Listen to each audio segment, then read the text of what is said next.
In Broadway and beyond this morning, theater is heating up in New York City, and we're profiling a pair of new plays. Oh, good ones. Oh, Mary, a brash comedy about Mary Todd Lincoln, and N.A. inspired by Nancy Pelosi and Alexandria Ocasio-Cortez, and the two shows are among the hottest tickets in town.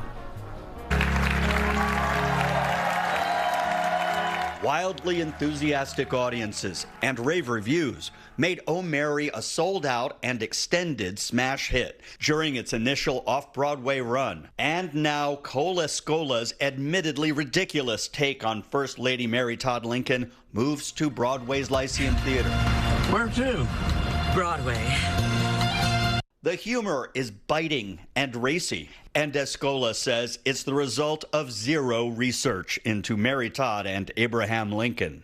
I looked up some proper nouns, to make sure I got some names right, but I wanted to have the same knowledge about the Lincolns that the audience would have coming in, and I wanted to write it from... because it's not really about them at all. It's about me. It's about me. This show is going to Broadway.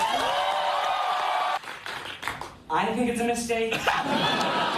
We created it for ourselves and for our friends, and then the fact that more people are liking it is disturbing but gratifying. It put the most horrific images in my head at certain points in the show to stop from breaking. All of us are lucky that this is just funny on the page. Yeah.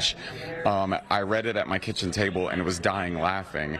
And so our job as representatives of something that is inherently funny and good already is so easy. A new play about power, politics, and the perilous path to progress. There were so few women. You could fit us all in a van.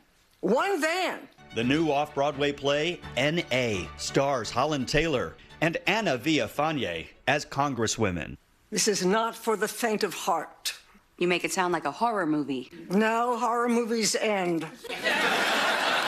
It's very sparky. The audience is very crackly. N is the first female Speaker of the House, and A is the youngest woman ever to serve in Congress. They belong to the same political party, but they do not see eye to eye on some key issues and strategies. You understand so much that's going on after seeing this play. It's also just two women figuring each other out who have a lot of differences and who have a lot of passion for what they believe in and who need to learn how to coexist. It's written by former congressional aide Mario Correa and directed by Diane Paulus. We see our leaders in a very sort of one-dimensional way normally, and my hope was to reveal what it is like to fight for progress behind the scenes. I love working on theater that speaks to the moment we're living in.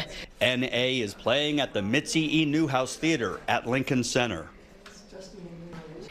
Also at Lincoln Center and happening today, the final two performances of A Little Night Music. The Stephen Sondheim classic is performed in concert at David Geffen Hall with an all-star cast.